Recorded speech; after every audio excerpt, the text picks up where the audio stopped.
నమస్తే. ప్రస్తుతం మనతో పాటు సీనియర్ జర్నలిస్ట్ దాము బాలాజీ ఉన్నారు. ఆయనతో మాట్లాడదాం. నమస్తే సార్. నమస్తే.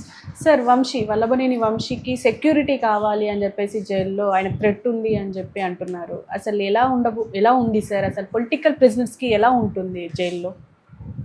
అంటే నిన్న వల్లభనేని వంశీ కోర్టులో ఒక పిటిషన్ వేశాడు. అదేంటంటే తనని ఒంటరిగా ఉంచారు, తనకి ఎవరైనా ఒక తోడు కావాలి అనేది ఆయన అడిగాడు. దానికి ఆయన చెప్పుకున్న కారణం ఏంటంటే, నాకు ఆస్తమా ఉంది, ఆస్తమాలో ఒక్కోసారి నాకు ఎక్కువైపోతుంది ఆస్తమా, అట్లాంటప్పుడు నాకు ఇమ్మీడియట్గా మెడికల్ అటెన్షన్ కావాలి, అది నేను ఒక్కోసారి మాటలు కూడా నాకు సరిగా రావు, నిద్రలో కూడా అలా అవుతూ ఉంటుంది, అందుకని పక్కన ఎవరైనా ఒకరు ఉంటే ఏదైనా హెల్త్ ఎమర్జెన్సీ వచ్చినప్పుడు వాళ్ళు వార్డర్లకు చెప్పడం అవి చేస్తారు అనేది ఆయన అడిగాడు.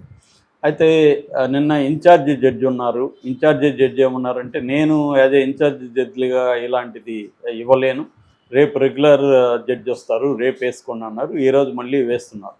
అయితే ఈ లోపల ఆయన అడిగింది ఏంటంటే, ఎందుకు ఈయన్ని ఒంటరిగా పెట్టారు అని జైలు సూపరింటెండెంట్ని అడిగితే, విజయవాడ డిస్ట్రిక్ట్ జైలు సూపరింటెండెంట్ ఏం చెప్పారంటే, ఆయన విఐపి ఖైదీ కాబట్టి ఆయన ప్రొటెక్షన్ కోసం మేము వేరే ఖైదీని ఎవరిని అలాట్ చేయలేకపోయాము, రేపు ఆయన ప్రాణాలకు ఏదైనా ప్రమాదం జరిగితే మా మీదకి వస్తుంది అనేది చెప్పారు. దాంతో జడ్జి కూడా ఏకీభవించాడు.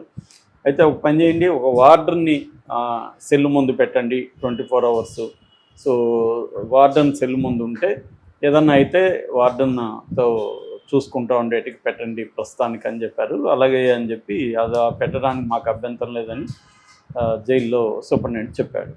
అంటే ఇక్కడ మామూలుగా పొలిటికల్ ప్రిజనర్స్ కావచ్చు, లేదా ఫేమస్ అండ్ సెలబ్రిటీస్ కావచ్చు, వీళ్ళు జైళ్ళలో ఉన్నప్పుడు జైల్లో కొన్ని ప్రత్యేక జాగ్రత్తలు తీసుకుంటారు. మామూలుగా అయితే పెద్ద ఫేమస్ కానీ డబ్బు ఉండేవాళ్ళు చాలామంది వెళ్తుంటారు జైళ్ళకి రకరకాల కారణాలతో. వాళ్ళు ఏం చేస్తారు, డబ్బులు ఇచ్చి మ్యాక్సిమం సౌకర్యాలు, అంటే ఫర్ ఎగ్జాంపుల్ కొన్ని జైళ్ళల్లో ఏ సెల్లో నేను ఉండాలో నేనే డిసైడ్ చేసుకోవచ్చు డబ్బు ఉంటే. సో ఇప్పుడు ఫర్ ఎగ్జాంపుల్ నేనున్నప్పుడు నాతో పాటు ఇంకిద్దరే ఉండేవాళ్ళు, ముగ్గురే మేము, ఇంకెవరు లేరు అనమాట.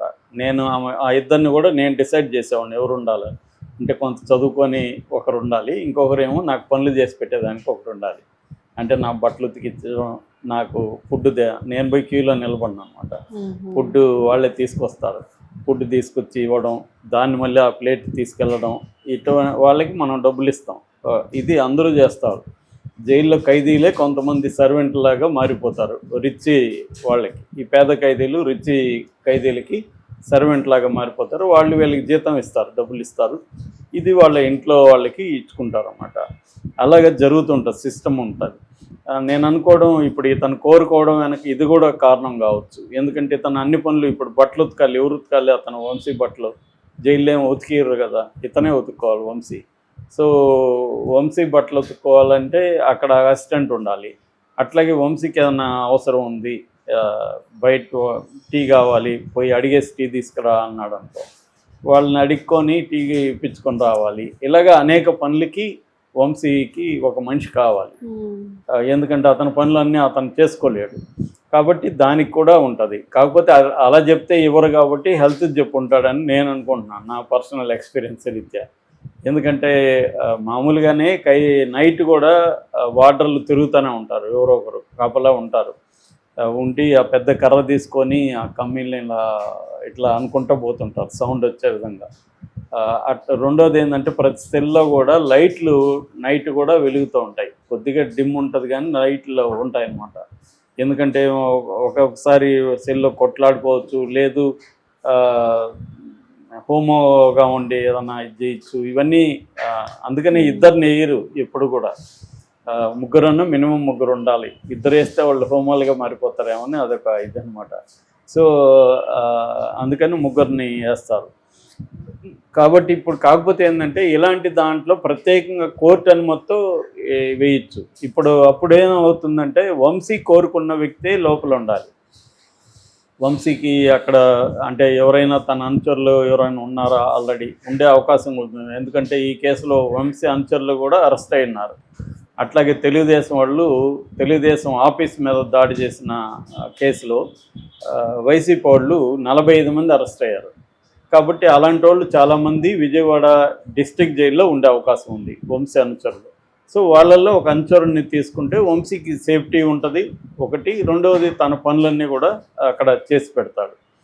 సో రెండవది ఏంటంటే ఒక్కొక్కసారి తనకు ములాఖత్తు వారానికి 2 సార్లే ములాఖత్తు అలో చేస్తారు. కానీ ఇప్పుడు అనుచరుడికి కూడా ములాఖత్తు ఏర్పాటు చేస్తే రేపు అనుచరుడు ములాఖత్తులో కూడా తన వాళ్ళు వచ్చి అనుచరుని కలిసి తనకేమైనా అందివ్వాలనుకున్నా, తనకేమైనా చెప్పాలనుకున్నా ఒక్కోసారి రహస్యంగా చిన్న లెటర్ పంపిస్తారు. వంశీ ఎవరికైనా లెటర్ పంపించాలంటే ఈ అబ్బాయి ద్వారా లెటర్ ఇవన్నీ జరుగుతుంటాయి అన్నమాట. అక్కడ మామూలుగా ఇవన్నీ జరగడానికి డబ్బులు పే చేయాలి. కాకపోతే ఇప్పుడు ఏమవుతుందంటే పొలిటికల్ ప్రెజర్ విషయంలో వీళ్ళ మీద అధికార పార్టీ ప్రెజర్ ఉంటుంది, జైలు అధికారుల మీద. అతనికి ఏమన్నా డబ్బులు తీసుకొని నువ్వేమన్నా చేస్తే నీ సంగతి చూస్తాం అనేది బెదిరింపు ఉంటుంది. అందుకనే వీళ్ళు భయం ఉంటుంది. లేదంటే ఒక ఎవరైనా డబ్బుండేవాడు వస్తున్నాడంటే ముందుగానే అక్కడ జైలు వార్డను వీళ్ళందరూ లెక్కలేసుకుంటారు, మనకి ఎంత డబ్బులు వస్తుంది, మనం ఆ డబ్బులతో ఏం చేయాలి, డిస్కషన్ అంతా నడుస్తూ ఉంటుంది. సో ఎందుకంటే ప్రతిదానికి రేట్ ఫిక్స్ ఉంటుంది. ఈవెన్ సెల్ ఫోన్ కూడా వాడుకోవచ్చు. సెల్ ఫోన్ వాడుకుంటే నెలకి 1,00,000 నుంచి 1,50,000 పే చేయగలిగితే నీకు సెల్ ఫోన్ కూడా వాడుకోవడానికి ఇస్తారనమాట. అదర్వైజ్ మామూలుగా ఈ మధ్య జైళ్ళల్లో కూడా ఫోన్లు పెట్టారు, ఈ ల్యాండ్లైన్ ఫోన్లు. వారానికి 10 నిమిషాల వరకు మాట్లాడుకోవచ్చు. నీకు కరోనా టైంలో అయితే స్మార్ట్ ఫోన్లు కూడా ఇచ్చి వీడియో కాల్స్ కూడా అనుమతి ఇచ్చారు. ఎందుకంటే అప్పుడు ఫిజికల్గా కలవడానికి లేదు కాబట్టి వీడియో కాల్స్ కూడా చేసుకోవచ్చు అనమాట. అట్లాగే ఫుడ్కి సంబంధించి కూడా వీళ్ళకి ఈ వివిఐపీలకి సపరేట్ ఒకటి స్టాఫ్ ఫుడ్ అన్నా పెడతారు, లేదు ఇంట్లో నుంచి ఫుడ్ అలో చేస్తారు. మామూలుగా అయితే ఏ ఫుడ్ కుక్డ్ ఫుడ్ ఏది అలో చేసినా డాక్టర్ పర్మిషన్ లేకుండా వాళ్ళకి ఇవ్వకూడదు అనమాట. ఇప్పుడు మనం ఏదన్నా వేరుశనగ పప్పులో ఇంకోటి తీసుకెళ్ళాం అనుకోండి ఖైదీలకు ఇవ్వడానికి, చూడడానికి వెళ్ళినాడు, దాన్ని అలో చేయరు. అంటే డాక్టర్ చూసి సర్టిఫై చేస్తేనే అలో చేస్తారు. ఆ ఫుడ్లో పాయిజన్ ఉండొచ్చు, అతను చనిపోవచ్చు. అందుకని ఫుడ్ అలో చేయరు బయట నుంచి, కానీ డబ్బు ఉంటే అలో చేస్తారు. రెండోది పెద్ద జైళ్ళల్లో అయితే దోశలు ఇడ్లీలు ఇవే అమ్ముతారు కూడా అక్కడే, అది అనఫ్సేల్గా అమ్ముతారు. మొన్న ఒక ఫ్రెండ్ చెప్తున్నాడు, అక్కడ బెంగళూరు పరపనగ్రహారం నుంచి 3 నెలలు ఉండి వచ్చాడు అతను ఏం చెప్తానంటే ప్రతి బ్యారక్లో కూడా ఒక చిన్న షాప్ పెట్టుకుంటారంట. దాంట్లో సిగరెట్లు, బీడీలు, ఇడ్లీ వడ, దోశ ఇవి అమ్ముతారు. దోశ 200 అని చెప్పాడు అతను. సో ఆ కైండ్ ఆఫ్ డబ్బులు ఉంటే మన డబ్బులు ఎట్లా ఉంటుందంటే ప్రతి జైల్లో ఈ మధ్య చిన్న వ్యవస్థను ఏర్పాటు చేశారు. అక్కడ రిసెప్షన్లో పోయి మనం డబ్బులు ఇస్తే మన జైల్లో మన ఫ్రెండో బంధువు ఖైదీగా ఉంటే ఆ ఖైదీ అకౌంట్లకి డబ్బులు వెళ్ళిపోతాయి. అతనికి కొన్ని టోకన్లు ఇస్తారు. చాలా జైళ్ళల్లో డబ్బులు కూడా డైరెక్ట్గా మనం ఇచ్చేయచ్చు వాళ్ళకి, వాళ్ళు కూడా డబ్బులు దాచిపెట్టుకుంటారు. ఈ డబ్బుల్ని పెట్టుకొని అక్కడ ఇడ్లీ వడ కొనుక్కొని రోజు తినచ్చు. సిగరెట్లు మామూలుగా ఏంటంటే చాలామంది సిగరెట్లు బీడీలు అలవాటు ఉండేవాళ్ళు జైల్లో అసలు తట్టుకోలేరు. సిగరెట్లు బీడీలు లేకపోతే వాళ్ళు ఏ పనున్నా చేస్తాను, నాకు సిగరెట్లు ఇప్పిస్తే అనే పనిలో ఉంటారు వాళ్ళు. సో నేనున్నప్పుడు కూడా చాలామందికి బీడీలు సిగరెట్లు తెప్పించేవాడిని. ఎవరన్నా నన్ను చూడడానికి వస్తే ముందే చెప్పేవాడిని, నువ్వు వస్తా పట్టుకురా, వీళ్ళకి ఇచ్చేవాడిని. సో వాళ్ళందరూ నన్ను దేవుళ్ళలాగా చూసేవాళ్ళు అనమాట.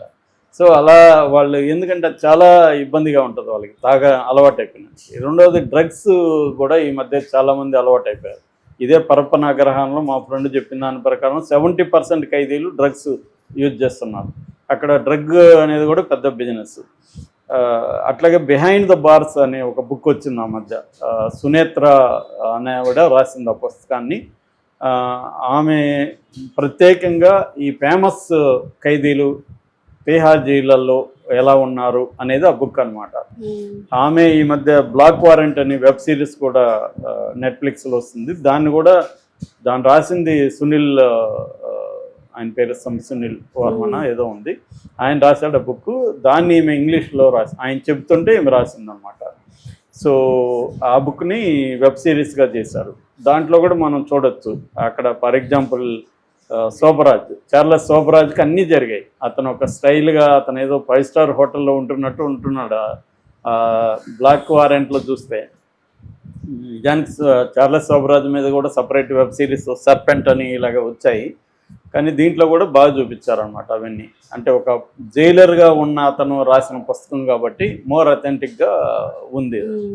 సో అలాగా మామూలుగా అయితే డబ్బులు ఉన్న వాళ్ళకి అందరినీ నడుస్తాయి, కానీ ఇక్కడ కక్ష కట్టుకొని వీళ్ళ మీద కేసులు పెడుతున్నారు కాబట్టి వీళ్ళకి జైల్లో కూడా వీళ్ళని వేధించాలనేది ప్రభుత్వ ఉద్దేశం కాబట్టి వంశీ, కృష్ణమురళి వీళ్ళకి అందరికీ జైళ్ళల్లో నరకం ఖచ్చితంగా చూపిస్తారు. ఎందుకంటే అది నేను చాలాసార్లు చెప్పాను, మార్నింగ్ లేచి టాయిలెట్ దగ్గర నుంచి టాయిలెట్ వీళ్ళకి ఏమి వెస్ట్రన్ కమార్డ్స్ ఉండవు, మురిగ్గా ఉంటాయి, అవి ఒకసారి ఓపెన్గా ఉంటాయి, ఎదుట చొంబు పట్టుకొని ఒక నిలబడి ఉంటాడు ఖైదీ, నువ్వు లేస్తే నేను కూర్చుంటానని.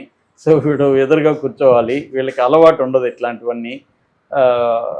రెండోది ఏజ్ అయిపోయింది, మోకాళ్ళు లొంగవు, యోగా గీగా చేస్తుంటే తప్ప ఇవన్నీ జరగవు.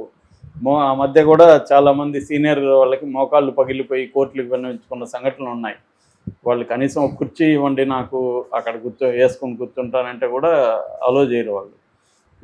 సో ఇలాగా అక్కడి నుంచి ఫుడ్ మేజర్ ప్రాబ్లం. రెండవది ఫుడ్ ఇప్పుడు ఒక వీళ్ళు వంశీ, పోసాని వీళ్ళకి అందరికీ ఒక డైట్ ఉంటుంది వాళ్ళకి, ఎందుకంటే హెల్త్ ఇష్యూస్ ఉన్నాయి కాబట్టి. ఆ డైట్ అక్కడేముండదు, వాడేం పెడితే తినాలి. అది కూడా వీళ్ళకి టైమింగ్స్ మారిపోతాయి. సో ఫుడ్ మేజర్ రెండో ప్రాబ్లం. మూడో ప్రాబ్లం స్లీప్. ఇప్పుడు ఎండాకాలం స్టార్ట్ అయింది, ఆల్రెడీ వాసిపోతుంది వీళ్ళందరికీ. అక్కడ ఫ్యాన్ అది ఆ గాలి వస్తుందో అది తెలియదు. సో వేడికి దోమలు ఉంటాయి, వేడి అండ్ దోమలు. సో నిద్ర చాలా కష్టం. సో కాకపోతే ఖాళీగా ఉంటారు కాబట్టి రోజంతా ఎప్పుడో పగులు పడుకోవాలి, మొత్తానికి కంప్లీట్ డిస్టర్బ్ అయిపోతుంది. ఈ డిస్టర్బెన్స్ వల్ల హెల్త్ ఇష్యూస్ వస్తాయి. ఇవి కాకుండా మెంటల్ ప్రెజరు, వీళ్ళకి ఒక అలవాటు అయిపోయి ఉంటుంది బయట. నాలాంటి వాడికి ఎక్కడ పోయిన ఇబ్బందులు, పుస్తకాలు ఉంటే నేను అక్కడ జైల్లో కూడా పుస్తకాలు మంచిగా చదువుకుంటున్నా, కన్నడ లాంగ్వేజ్ నేర్చుకున్నా కాబట్టి. రెండోది నాకు ఖైదీలకి లెటర్లు రాసేవాడిని, వాళ్ళ తరపున కోర్టులో చేసేవాడిని, లీగల్ అడ్వైజ్ చేసేవాడిని. కాబట్టి నాకు అక్కడ చాలా బిజీగా ఉన్నా. అట్లాగా నక్సలైట్ ఖైదీలంతా కూడా బిజీగా ఉంటారు వాళ్ళు, ఎందుకంటే అక్కడ సోషల్ యాక్టివిటీలు స్టార్ట్ చేస్తారు వాళ్ళు. సో ఇలాంటి వాళ్ళకి, ఒంటరిగా ఉండే వాళ్ళకి మాత్రం నరకం బేసిక్గా. అందుకని రాజకీయాల్లో గట్టిగా ఉండేవాళ్ళు, అరెస్ట్ అవుతాం అనుకున్న వాళ్ళంతా ముందుగా నుంచి యోగా చేయాలి, రకరకాల ఫుడ్కి అలవాటు చేసుకోవాలి, వాటర్ కూడా ఏదంటే తాగాలి. ఇవన్నీ వీళ్ళు అలవాటు చేసుకుంటే కానీ జైళ్ళల్లో ఉండలేరు. ఎందుకంటే ఖచ్చితంగా ఇప్పుడు తెలుగుదేశం వాళ్ళు కూడా అలవాటు చేసుకోవాలి ఇవన్నీ. రేపు జగన్ వస్తే మళ్ళీ వీళ్ళందరూ జైలుకి క్యూలో వెళ్తారు. ఇంకొక 4 ఏళ్ళ 3 నెలల్లో ఇంకా మనకి ఒక 40-50 మంది వైసీపీ వాళ్ళు పెద్ద లీడర్లు జైలుకి వెళ్ళే అవకాశం ఉంది. సో వాళ్ళందరూ కూడా ఇవన్నీ చేయకపోతే మాత్రం, ఎందుకంటే వీళ్ళని ఇప్పుడిప్పుడే వదలరు, ఒక్కొక్కరి మీద 50 కేసులు పెడతారు. ఒక కేసులో బెయిల్ వచ్చినా 2 కేసులు జైలే. కాబట్టి వంశీలు కానీ పోసాన్లు కానీ వీళ్ళు ఒకసారి లోపలికి వెళ్తే కనీసం 6 నెలలు